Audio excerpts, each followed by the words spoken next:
I'm here every Friday on the marketing pulpit. I'm a business developer. I have a business show. I'm trying to build strong businesses in our community to put people to work. But every now and then, I have to put on the white coat and work on mindset, work on attitude. We don't live in a vacuum. We can't ignore these things.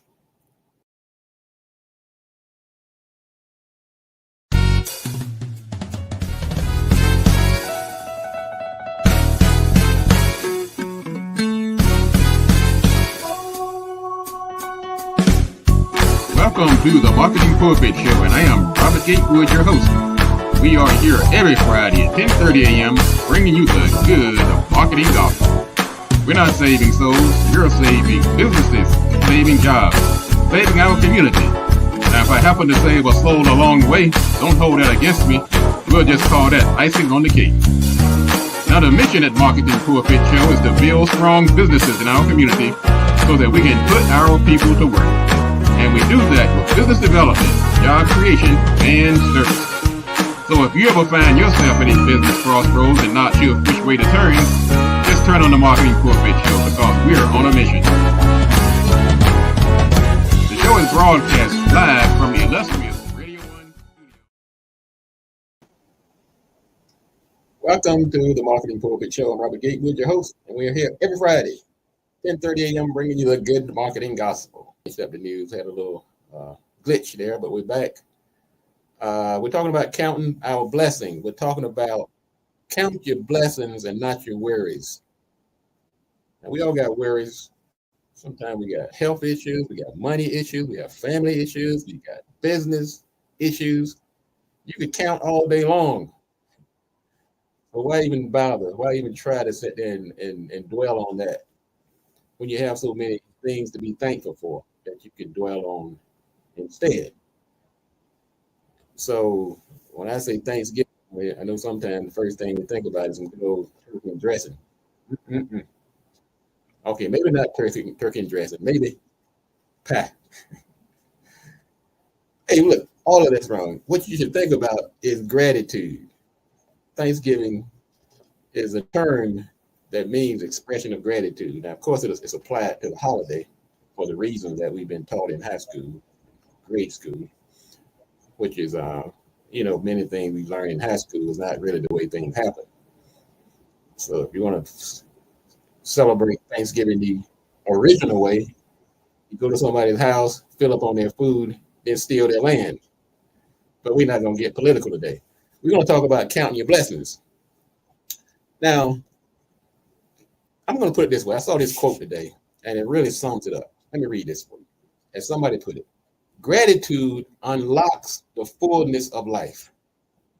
It turns what we have into enough and more. It turns denial into acceptance. It turns chaos into order. It turns confusion into clarity. It can turn a meal into a feast, a house into a home, a stranger into a friend. And this quote was authored by a young lady named Melody Beatty. She'd been drinking at the age of 12. She was an alcoholic by the age of 13 and a drug addict by 18. Yet, Miss Betty graduated from high school with honors. She didn't count her worries or her woes. In spite of all of that she went through, she found enough gumption, enough strength, and enough gratitude to get through high school to become a renowned author. And she graduated from honors with high school. So we're talking to business owners primarily today, but whether you're a business owner or not, sometimes sales are down, your supply chain is broken, staff done walked out on you. So many things that can go wrong. But the fact that you have a business in the first place, that you have people that think enough of you to give you their hard-earned money. I have to think about that sometime. I seen it last night, closing out the month. I'm thinking the month was done. boom, I look, you know, you get those little dings that somebody sent you some money. On the 11th hour, this client who I thought was done with me for the month popped in his payment. I said, man, we got to talk about gratitude for a minute. This person could have taken that money and done a lot of other things with it. So I don't take it lightly. I'm the son of a sharecropper. I, I pick cotton.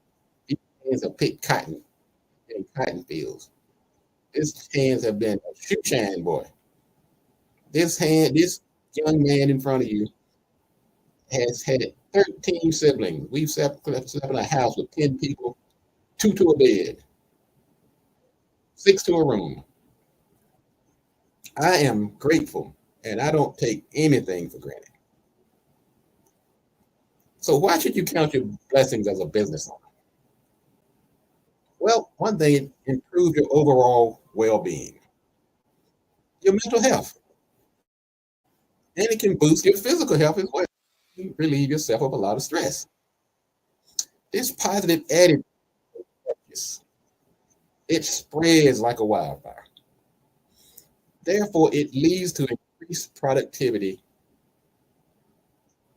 and motivation. There are some tangible reasons to embrace gratitude. On the other side, if you're walking around worrying and counting all your woes, you're going to burn yourself out. You're going to be stressed. It's going to impact your health in a negative way. It's going to make it more difficult to overcome the obstacles that you're going to run into down the road. If you don't take a minute to be grateful for the things that you have, when you run into some real troubles, you're not going to be able to cope. And that's going to lead to possible losses of opportunities, income, relationship, because you did not express gratitude for the things that you already have. So I'm saying today, count your blessings. You take a minute, okay? You don't have to get them all right now. Just take a minute to count the blessings during this month of Thanksgiving, this month of gratitude. It can be very empowering. Yeah, I was the son of a sharecropper. I picked cotton. I went to school. The only reason I got to school because I could play an instrument. That I'm grateful for. That got me through college on a full scholarship because I could play a horn. I'm grateful for that. But you have things to be grateful for as well. You just have to take a minute. Go in that quiet room, that corner. So, to ways to increase your gratitude, you might do things like journaling, meditating, even prayer.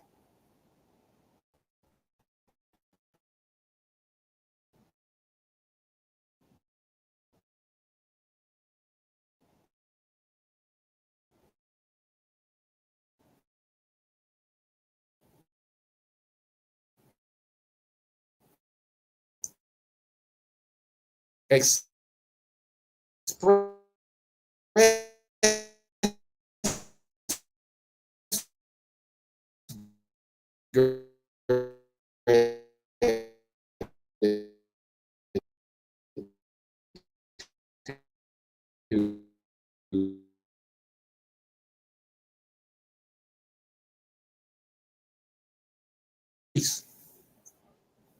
your blessings.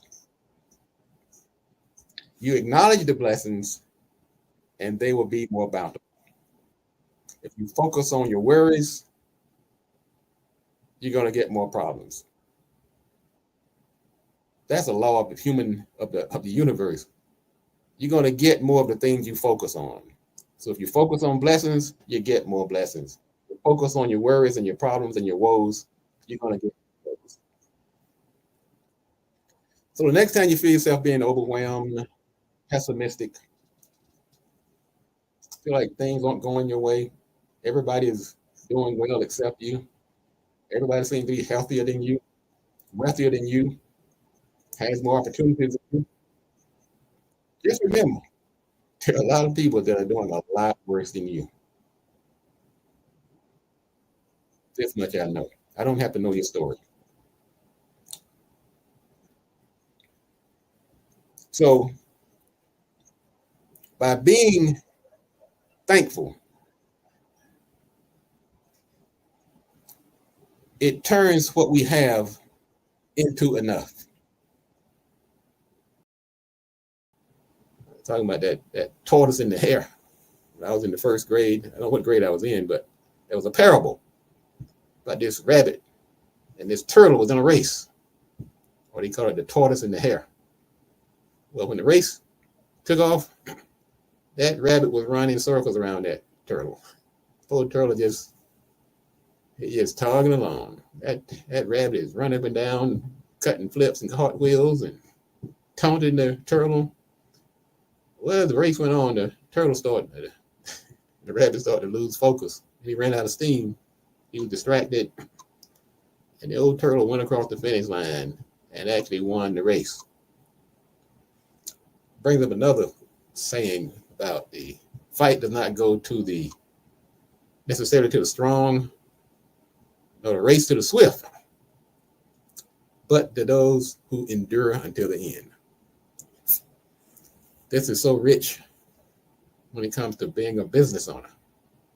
I was watching the football game the other night. I think it was last Thursday.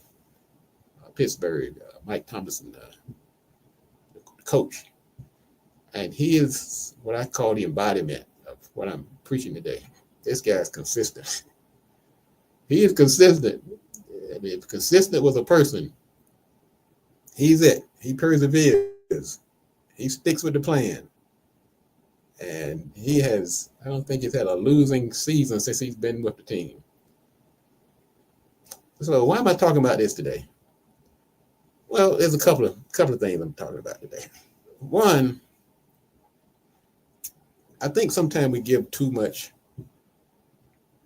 oxygen to the flashy and the loud people. And I'm not knocking it because that's what you do, and it works for your industry, and it works for you. Do you?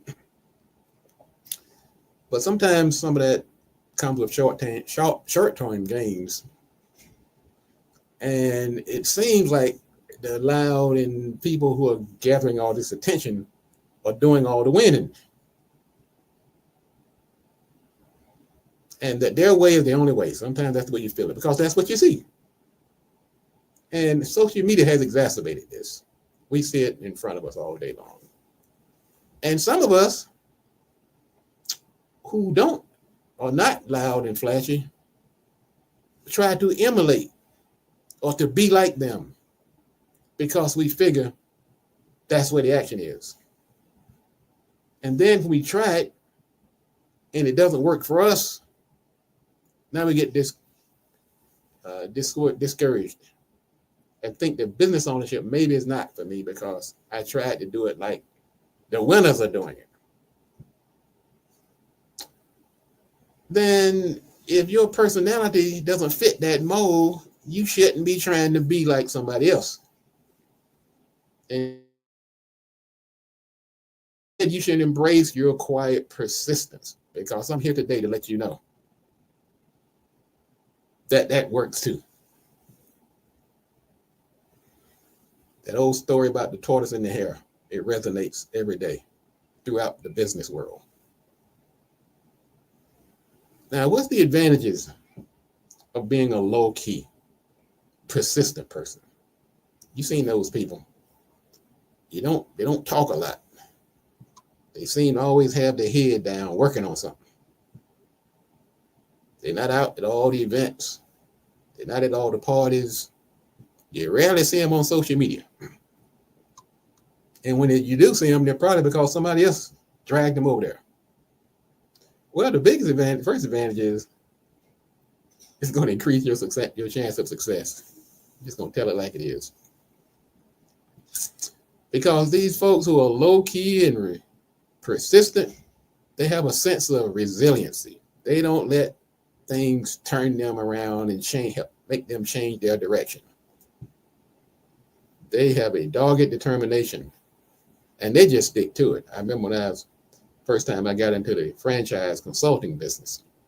One of my clients was a janitor. He'd been a janitor for I think near 50 years. And some people might snub their nose at that. This guy had $1 million in the bank. He was that old tortoise, consistent, head down, nose to the grind. Now, of course, also you inspire others when you do this. People see that, and they start to look. Say, wait a minute, maybe there is another way to do this. It gives you an ability to focus on what's important, on your goals. You're not jumping all over the place and trying to press people and be the bell of the ball, or the person that's going to get all the attention. And generally, you come with one of these skills that I've been talking about, whether it's networking, whether it's social media. Generally, these people have the best listening skills. Why? Because they're quiet. They're not always talking. They're not always up trying to get attention. They are observing and listening to others. And this in turn projects strong leadership. And another thing you get from these folks is their low drama. There's not a lot of conflict going on because they're not in everybody's business and everybody's not in theirs. Because one thing about people who are low key and persistent is that they keep their cards close to their chest. You don't always know what's going on with them. So now, if you're on the other side, let's say if you're flashy and full of flair, and like I said, there's nothing wrong with that, but it comes with some drawbacks. Sometimes it's hard to sustain that kind of lifestyle and that persona.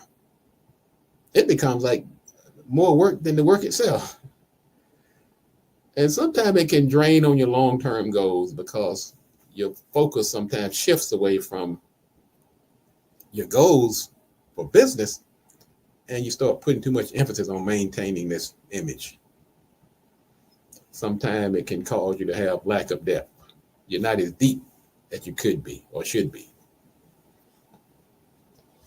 Then sometimes the failure rate can get in the way because your focus kind of gets scattered. Sometimes it can appear to be reckless. And it can sometimes put out a brand that you don't necessarily want. People see you as flighty and not sincere, not grounded. And so there are some downsides, but let me put in a side note here. Some people who are flashy and loud, they are very successful. But you have to be careful sometimes trying to emulate them. You might try to be who they are when really in reality, they're not actually who you see. You are seeing their stage persona. And in the quiet of night or in the serious moments, they are more like you than you realize. So be careful which person or what part of that person you're trying to be. That's why you have to be you. So you can't try to be somebody and that person is not even being themselves. I'm just saying. So when you do that, you go down that road. You're out here, you have a plan, and somehow, like you said, you messed around and got on social media, Facebook, Instagram, and you're seeing something that you said, well, shoot, that person is doing great. I'm over here struggling. Can't pay my bills sometimes. And that may be another problem you might have to work with, but a lot of times, if you feel that you're on the right track, you've done your research, you're passionate about what you're doing, you need to stay the course. You start jumping around trying to be somebody else, then trying to maintain a image that's not you, it can burn you out. You start to look inauthentic. like you're a fake. You can't sustain it. And of course, you're going to risk failure. And don't even talk about the kind of stress it's going to cause. So, what you don't want to do, if you are a consistent, low key, persistent person, be that. They are, that's really more the norm than the other way around. Most people, by their nature, intrinsic nature, are persistent. They want to get down into the trenches and do the work, lay out a long-term plan, and follow it. It's very easy to get distracted by looking at others and trying to be like them. I look at my client and partner, BLE Executive Suites. Many people don't even know her name, never met her. They don't see her all over the internet because she embodies that spirit. Myself, even though you see me up here, my big head talking on the air 4 times a month. I'm doing networking. I'm in front of audiences. I'm speaking. I'm emceeing. I'm singing. I'm doing all kind of stuff. You may think I'm that person, that flashy and loud person. Don't emulate me, because I am that quiet, persistent person of fortitude. There's more fortitude than flair. Okay, so you can't always judge the book by the cover. You have to be you. So, to the people out there, and I speak because I know that I'm speaking to an audience that can relate, because all of us have sometimes, we have this imposter syndrome. We feel like, hey, am I really who I am? Or people going to discover I'm not as good as I should be. Be you. I'm going to celebrate your quiet strength, your authenticity, because you're going to have a lasting impact, not just in your business, but in the lives of others. You may be really disappointed by the actions of some of your close relations. Could be a family member, co-worker, could be a friend, could be your boss, your staff, your clients, your vendors, suppliers. You saying, how could they? How could they make such a move? Now, some people think it's an overreaction. They think, well, come on, that's only politics. You can't uninvite somebody from the Thanksgiving dinner table just because they didn't vote the same way you voted. But others say it's a little deeper than politics. Some say it actually exposes a moral flaw, a lack of character, and a callous disregard for the feelings and well-being of others. Some actually see it as a personal attack on their families, their lives, and their livelihood. So to them, it's more than just, you voted for this way, I voted for that way, let's go ahead and kiss and make up and carry on. Okay, so to some, that overreaction might take the form of uninviting them to the Thanksgiving dinner. And some people say that's not even enough. They should be banned for life. Well, I think it's a little more nuanced than that, to be quite honest with you. I'm not a big fan of broad brushing any group of people, because sometimes you got to figure out, you got to get down and realize that even though people may have taken a similar action, their reasons for doing so may not be the same.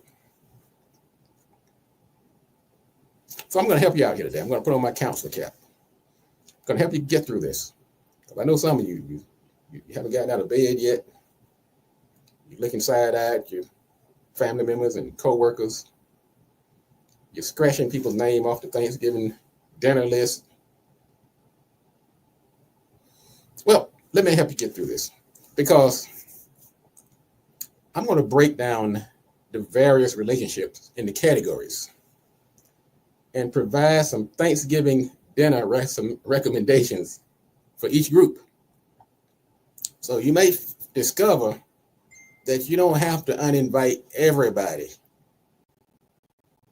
based on their actions following this past election. So let me give you the first group. Okay, about to get serious. Should put on my white coat this morning. Okay, the first group I'm going to call the salvageable group. In other words, they're not unredeemable. There's hope. Because there are three categories in this group I want you to be aware of before you take them totally off your Thanksgiving list. The first group I call the uninformed. They sincerely lack a full understanding of the issues, and they're not aware of the repercussions of their actions. They really just didn't know any better. They didn't have all the information. They could have had misinformation. They were just plain old uninformed. That's the first group in that section. The second one is the gullible. There are a certain number of people in our society that are easily swayed and convinced by influential and powerful people and institutions. They're just downright gullible. They'll fall for it. They're not quite as tough and astute as you are. Okay? And then the third one in this particular group is the naive. They just believe there's some good in everybody. It's like no matter what you do, they're willing to brush it off and say, well, they didn't mean it. They didn't understand what was going on. I'm going to give them a second chance. So the first group, the uninformed, the gullible, and the naive. Now, this group, believe it or not, may be deserving of your sympathy rather than your scorn. They're not as enlightened and astute as you are. They're not as well read. Some are gullible, some are naive. Some just didn't have the information. They didn't realize the outcome of their actions.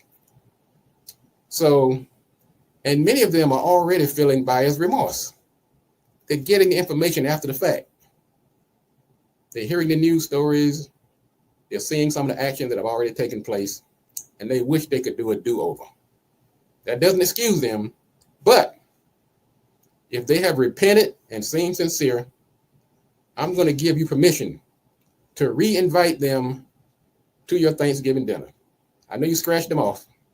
You went down that list with a red pencil and scratched off everybody who didn't see things your way. You can re-invite them, but with a caveat. You make them sit at the kiddie table. Okay? Let them back in. There's a second group. Now this group I'm going to call the questionable. And there's three segments in this group. The first one is the insecure. The people in this group possess low self-esteem. They follow the leader. And they're looking to fit in with the dominant group. That doesn't excuse them, but I'm just saying. Sometimes they're not sure of themselves. Sometimes there's some self-hating going on. They're questionable. I'm not ready to throw them into the dustbin yet, but hang on. There's some others in this group. There's the apathetic. They're that mindset of what will be, will be. This ain't my problem.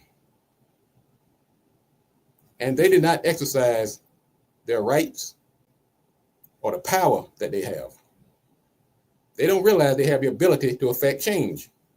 They just don't give a hoot. That's the apathetic. They fall in this questionable group. There's a third bunch in this group, I call them the conspiracy theorists. They are the overly analytical know-it-all. They went out here on the internet and found some information, and they feel duty-bound to enlighten the world on this new information they receive. They also feel like they're bucking the system. Nobody's going to tell them what to do. So these three segments fall into the questionable category. So I'm helping you out here. I'm trying to help you out here, so you can get some rest. Stop scratching people off your list who don't deserve to be scratched off, so we can move on. Because we still got to live in this world. I'm trying to help you out here. Now, this group is going to need some time. At some point, you will be able to engage in dialogue with them, but maybe not just yet. If you invite them to the Thanksgiving dinner, they'll come, but sooner or later, the conversation is going to turn to something you don't want to talk about. It's going to get heated. So this group might be redeemable. They may be able to come over, but with Thanksgiving just a couple of weeks away, you might not be able to reconcile in time for Thanksgiving dinner. But I'm saying you don't want to throw them onto the dustbin of neverness. That's my second group. My third group, and we're talking about today why and how we can get past this feeling of betrayal. You're giving people the side eye. You're scratching people off your Thanksgiving list because of a vote they made a couple of weeks ago. I'm saying you can't use a broad brush on everybody. Now, some people are going to disagree with me, but I'm trying to help you move on. Some people are stuck. They don't know what to do. So I'm going to throw myself on the grenade and try to help you out here. Cutting people off your Thanksgiving list.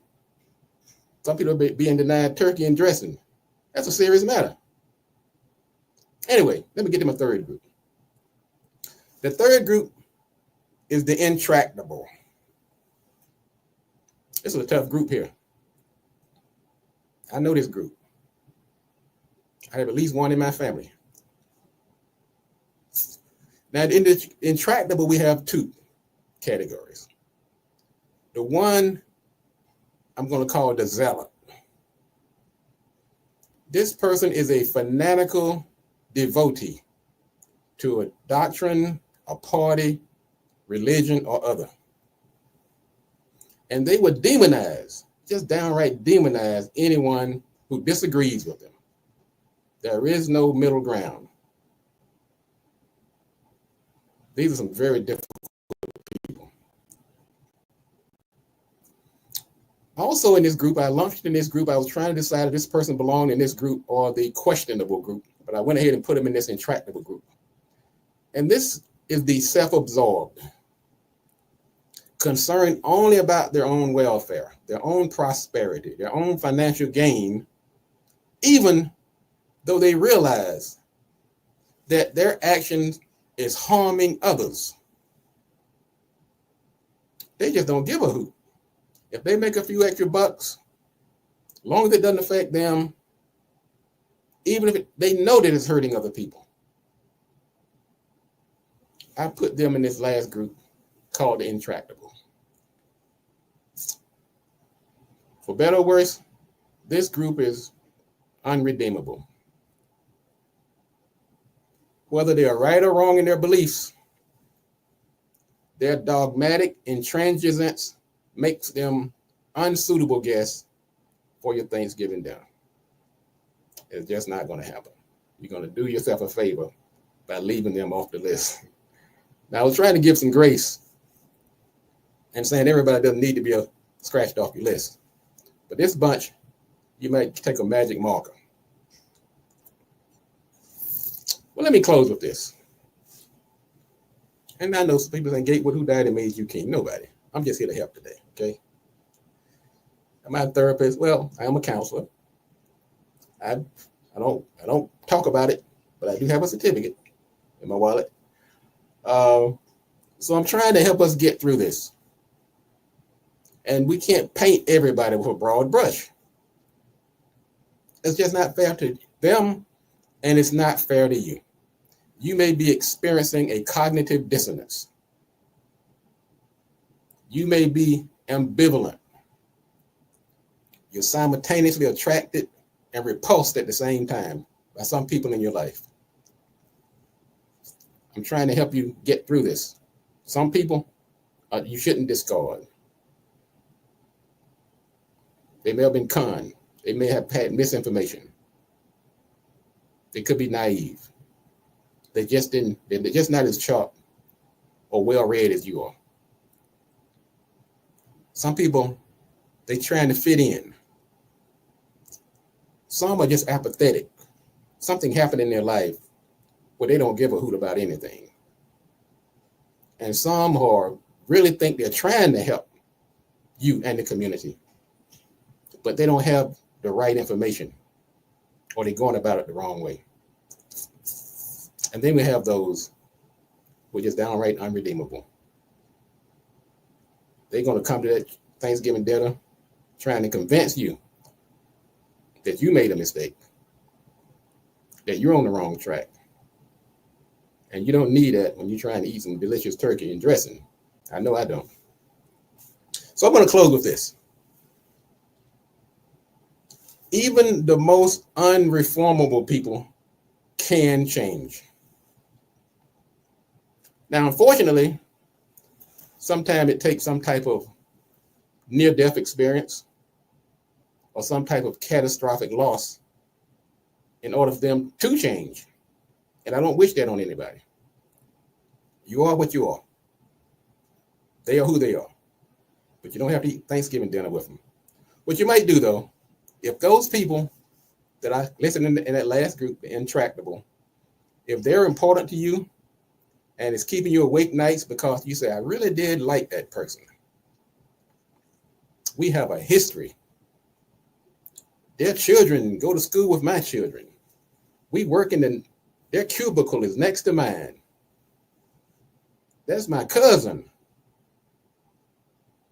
Used to be my BFF. But something went wrong. I'm going to say this. If that relationship is really important to you, go ahead and put the turkey and the dressing in the freezer and keep hope alive. Well, folks, that's going to wrap it up for today. I'm Robert Gatewood. This is the Marketing Pulpit. If you missed the beginning of this segment, you can go back and replay it. Feel free to share it with others. I'm here every Friday on the Marketing Pulpit. I'm a business developer. I have a business show. I'm trying to build strong businesses in our community to put people to work. But every now and then, I have to put on the white coat and work on mindset, work on attitude. We don't live in a vacuum. We can't ignore these things, especially when it's affecting my clients. I can't pick up the darn phone without somebody telling me who they're uninviting from Thanksgiving dinner. So if it affects my clients, it affects me. And we're going to talk about it. Okay? All right, folks. Don't forget to join the Marketing Pulpit Business Directory. Go to mpi.bz and follow me. Go to YouTube at Marketing Pulpit and follow this show. Go to Facebook at Marketing Pulpit and follow this show. Go to Instagram at Marketing Pulpit and follow this show, because we're going to bring it. I'm going to bring it, okay? I'm going to talk about the things that are affecting you, that are affecting my clients. We need to talk about it, okay? As I say every week, if you want to be successful, you have to do these three things. Do the right thing, do it at the right time, and you have to do it right. Enough talk. Let's get to work.